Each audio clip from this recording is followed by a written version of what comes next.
Libertad de prensa no es solo poder hablar de lo que uno quiere hablar. Es poder hacerlo sin represalias ni hostigamientos. Estamos jugando un poco a la incertidumbre. Y la incertidumbre es mala consejera para los votantes. Si no hay un candidato sólido, contundente, que pueda pelear con el entorno de adhesión de que goza Lenín Moreno, el candidato del partido de gobierno. Yo que por eso quiero pedirles una opinión de una pregunta que se hace la ciudadanía. Veamos, dirá la gente que nos escucha, ¿qué opinan ellos? Vamos a ver, los académicos, este momento, con gran visión, con mucha inteligencia, les van a decir a ustedes ¿qué piensan de la campaña electoral tal y como va hasta esta hora de este partido? Patricio Moncayo, bienvenido, muy buenos días. Muchas gracias por la invitación, Gonzalo, un gusto compartir con Santiago y Lolo. En las campañas electorales se formulan promesas y estas promesas en el momento del ejercicio gubernamental, por lo general, se incumplen. Entonces, el estilo de las campañas electorales gira alrededor de recursos mediáticos, por ejemplo, pero hay un gran déficit en cuanto a incorporar a la población en la gestación del propio programa de gobierno. Es decir, los partidos políticos, los candidatos, etcétera, formulan sus planes y programas seguramente con ayuda de expertos, etcétera, pero de espaldas a la población. ¿De espaldas a la expectativa pública? De espaldas a la expectativa pública, la expectativa de los electores.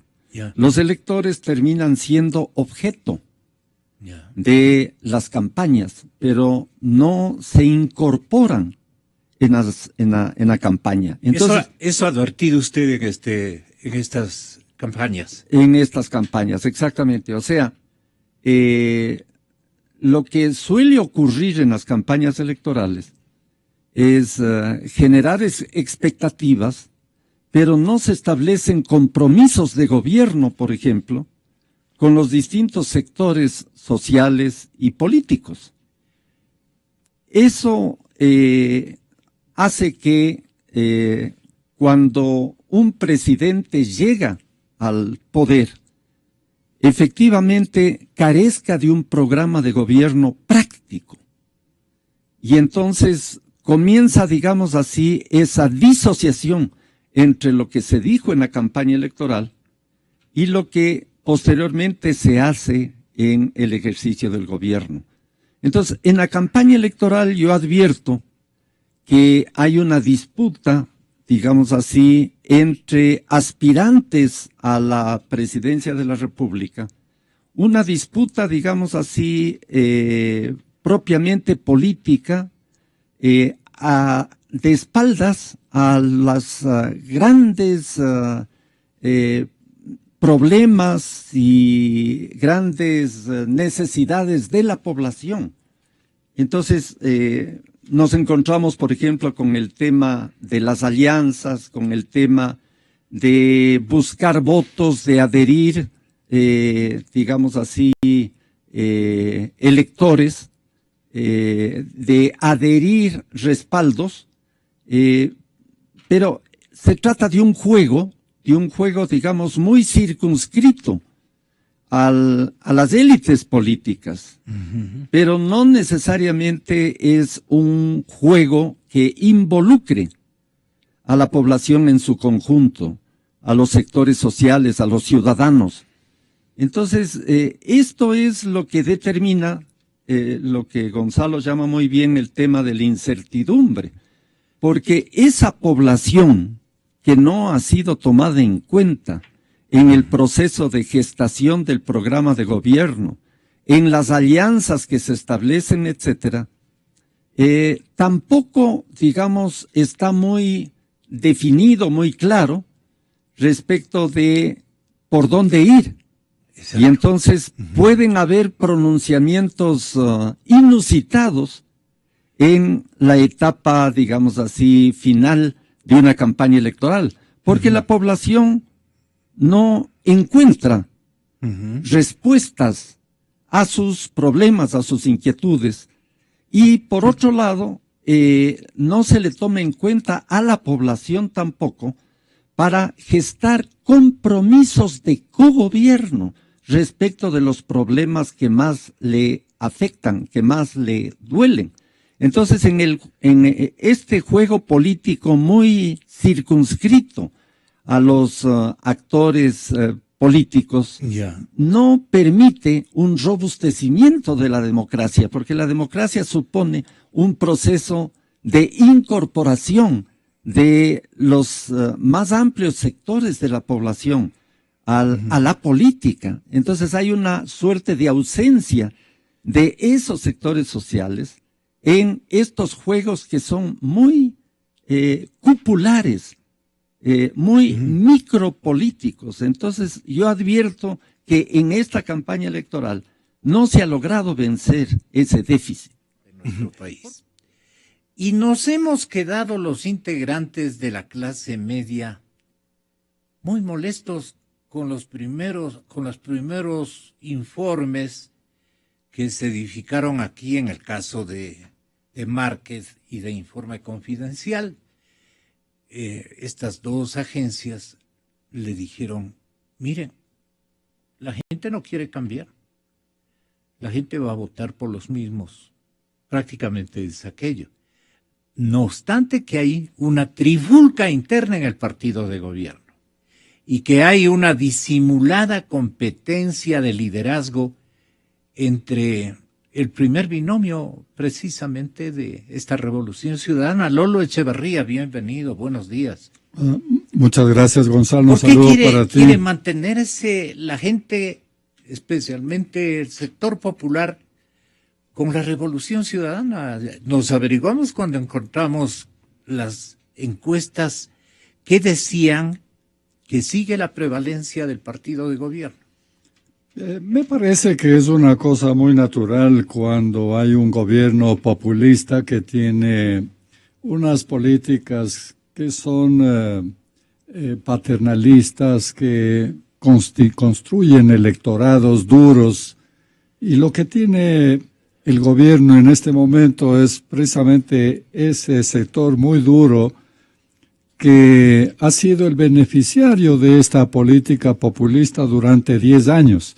Entonces es muy difícil de reducir de ese margen de 30 puntos que tiene de voto duro.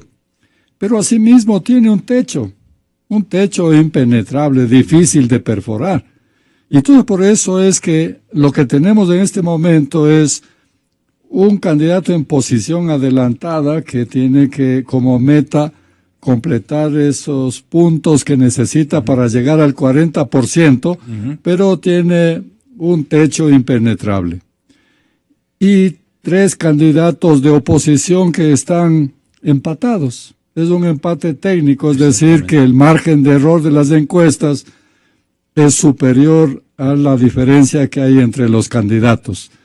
Bueno, esto produce ciertos fenómenos. Yo señalo por lo menos 2. El uno, que hay la tendencia a trastocar la campaña, y los candidatos de estos que quieren alcanzar el segundo lugar, en lugar de derrotar al adversario, están tratando de derrotar a los amigos. Y el segundo fenómeno es que nadie piensa en las soluciones que tienen que implementar apenas lleguen al poder para resistir en él, para hacer gobernable, mínimamente gobernable el país. Fundamentalmente, esto incluso al candidato oficial, fundamentalmente los funcionarios incómodos que van a quedar sembrados por este gobierno, algunos de los cuales van a durar más que el propio presidente electo. Estos problemas no se resuelven, no se proponen soluciones, porque están todos empeñados a fondo en la fórmula mágica para ganar la elección. por qué solamente la clase media está este momento en competencia. Es decir, estamos haciendo la campaña la clase media, los otros tienen definido su votación y con eso puede surgir la estrategia no inventada, sino muy bien convalidada con documentos públicos notarizados y todo lo demás, de que podría haber un universo fantasma de votantes que le ayuden a dar el golpe de ganar en primera vuelta al candidato Moreno a través de alguna mañosería, pero como él también puede ganarse en la clase media, puede ganarse adeptos o simpatizantes que le hagan legítimo el triunfo en primera vuelta. Por ahí andamos, doctor Basabe, salvo su mejor criterio, desde luego. Gracias, buenos días, Gonzalo, buenos días a Lolo, a Patricia y a la audiencia, por supuesto. A ver, yo creo que el candidato oficial Moreno, y partiendo de lo suyo, yo creo que la disputa está en todos los sectores socioeconómicos, no me parece que esté concentrado solo en la clase media. Y ahí Moreno me parece que tiene entre un 30-32% de aceptación, y creo que ese es su tope. O sea, el voto duro, correísta de clases medias, porque en clases medias también hay gente que está a favor del gobierno, en clases populares, en clases medianamente altas, ese es su tope. La burocracia es de clase media casi. Sí, y algunos son partidarios del gobierno y otros no. El punto de Moreno me parece, y por eso digo que creo que es su límite, es que tiene un discurso poco fresco, poco renovador, poco innovador, no le ofrece nada a la población, le ofrece seguir con lo que está. Entonces, en ese sentido, para el gobierno esta es una suerte de plebiscito. Pero con otro estilo. Sí, pero el otro estilo con la misma política estatista es lo mismo, pues. El otro estilo con una política desde el CNC de perseguir a las universidades es lo mismo. Claro. O sea, el uno grita e impide el desarrollo del empleo desde lo privado. El otro no grita, se sonríe, pero impide igual. O sea, al final no hay mucha diferencia en ese aspecto. Y tiene tres candidatos, los fuertes, que están en posiciones diferentes, me parece.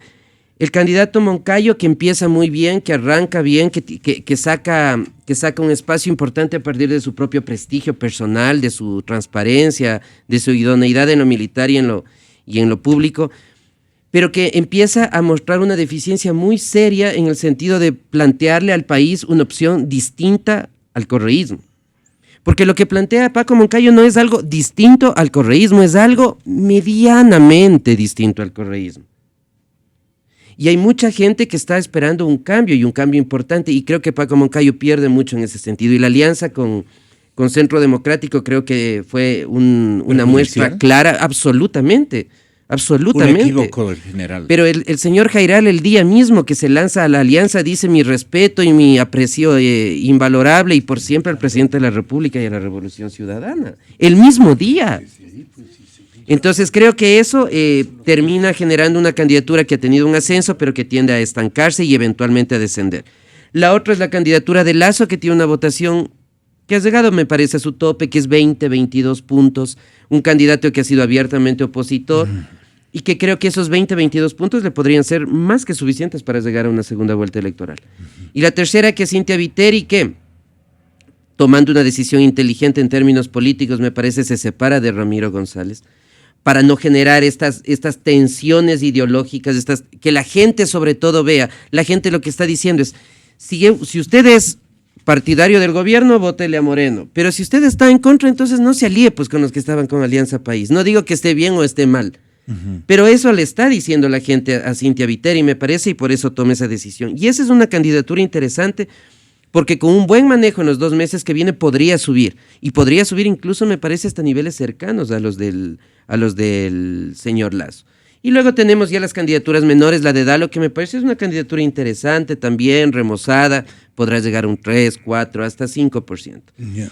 Pero hay un tema que es llamativo y que sí lo comparten todos los candidatos, quizás en un poquito menos intensidad del general Moncayo, afortunadamente, es que todos son candidatos conservadores, todos.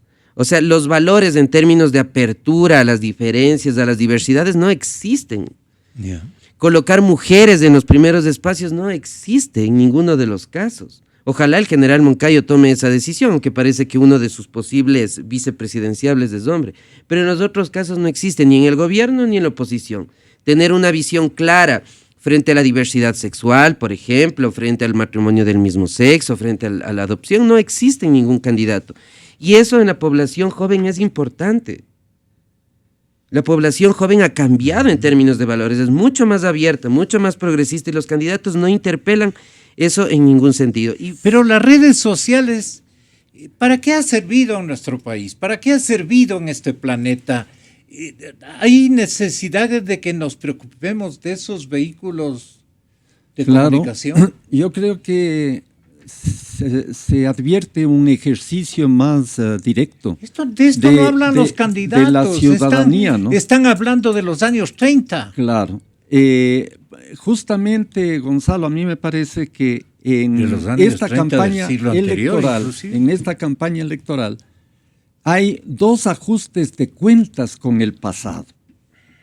Un ajuste de cuentas es el que muy bien menciona Santiago, el ajuste de cuentas con el correísmo, con estos 10 años. Pero hay otro ajuste de cuentas que también viene de tiempo atrás, que es el ajuste de cuentas con la partidocracia. Es decir, en el espectro electoral actual, sí tenemos que hay, digamos, todavía la presencia de la partidocracia, ¿verdad? Y frente a esa partidocracia hay otras tendencias quizás que no están tan involucradas o comprometidas con la partidocracia. Entonces se trata de dos ajustes de cuentas con el pasado. Es decir, la población joven, por ejemplo, naturalmente quiere, como decía Santiago muy bien, algo diferente, algo nuevo, algo que esté más a tono, como dice Gonzalo muy bien, con todo ese espíritu que emana de las redes sociales, por ejemplo, ¿no es cierto? Con algo que no signifique nostalgia, ¿no? Retorno al pasado, ¿verdad? Entonces, por un lado hay eso. Por otro lado, me parece bien importante lo que decía Lolo, en el sentido de que los candidatos o los precandidatos deberían, digamos así, integrar una suerte de pensamiento más allá de las banderías político-electorales, ¿no? Un acuerdo de gobierno, no solamente pensar en el tema electoral, no solamente pensar en las alianzas electorales, sino acuerdos de gobierno. ¿Qué se va a hacer frente a la crisis económica? ¿Cómo va a ser ese famoso ajuste que se plantea? ¿Cómo quedan los sectores sociales frente a ese ajuste?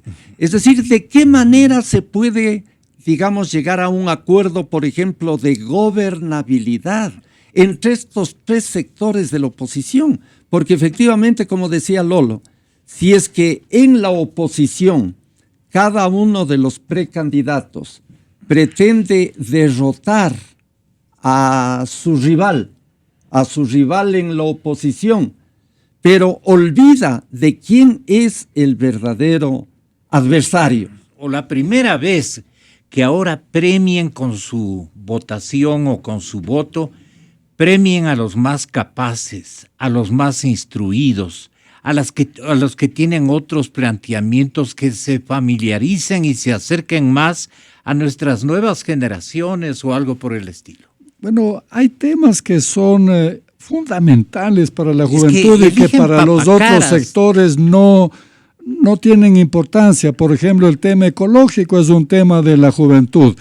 El tema de la igualdad es otro tema fundamental de la juventud. Por supuesto, el trabajo, la tecnología. Mire, todos esos temas que son esenciales para la juventud no entran ni siquiera en el lenguaje más superficial de los candidatos. Por eso es que están tan separados y por eso hay esta apatía electoral de la juventud. Exactamente. Que es lo que a mí me ha preocupado, como ustedes habrán advertido. Hay otro tema que tú mencionaste, Gonzalo, y que me parece fundamental y no me explico cómo los candidatos no le tomen en cuenta. Y es de la transparencia del proceso. Exacto. Públicamente se ha denunciado que hay 1 millón de exceso de electores en el padrón. 1.600.000. Ya. Bueno, si es que hay ahí 1 millón de muertos, de extranjeros o lo que sea, esos muertos pueden ponerse en la fila para votar. Y no solo para votar, Claro. sino para votar donde se necesiten votos de acuerdo con El presidente los Chávez en registros. Venezuela tenía estos bloques o universos de ciudadanos que cuando le hacían falta en alguna parte les ponían la fila. Correcto. Pero en la fila simplemente... Electrónica. Electrónica, exactamente. Claro, porque con esto de los distritos electorales, puede ser que alguien necesite unos pocos votos más para conseguir el segundo o el tercer puesto en el Congreso. Y ahí es donde se puede movilizar esos votos virtuales. Por eso, si es que fuese verdad que hay un exceso de electores en el padrón, esto es un escándalo extraordinario y por eso digo, es inexplicable que los candidatos no se preocupen de eso. Pero creo que en general los candidatos, no hablo de ninguno en particular, sí les falta un discurso más fresco que llegue a la juventud. A la juventud no se le puede llegar con un discurso totalmente armado en términos políticos que lo entendemos y lo aprendemos los que estamos metidos en el tema, la gente de medios de comunicación, etcétera. A la juventud hay que llegarle con mensajes cortos, claros, puntuales, sobre los temas que son de su interés, como el tema del empleo que hemos hablado, como el tema fundamental que Lolo lo ha dicho hace un momento, del cuidado de la naturaleza, sobre el tema, insisto nuevamente, de las diversidades, del papel de las mujeres. Ahora, como otro tip adicional al que había mencionado hace un momento, la gente en general, los jóvenes en particular, otro referente interesante que pueden tener es observar las listas de los candidatos a la asamblea en su propia provincia o nacional. Si es que en mi provincia el primer candidato asambleísta de cualquier partido es una persona que está ahí porque es popular, porque sale en la tele, porque está en la radio, porque es un buen deportista. El presidente del equipo de fútbol. Si es que en mi partido o en el partido, cualquiera de ellos, el primer candidato es de esa persona, eso tiene que abrirnos las alertas. ¿Qué nos están diciendo con eso? Yo como partido no tengo ninguna estructura.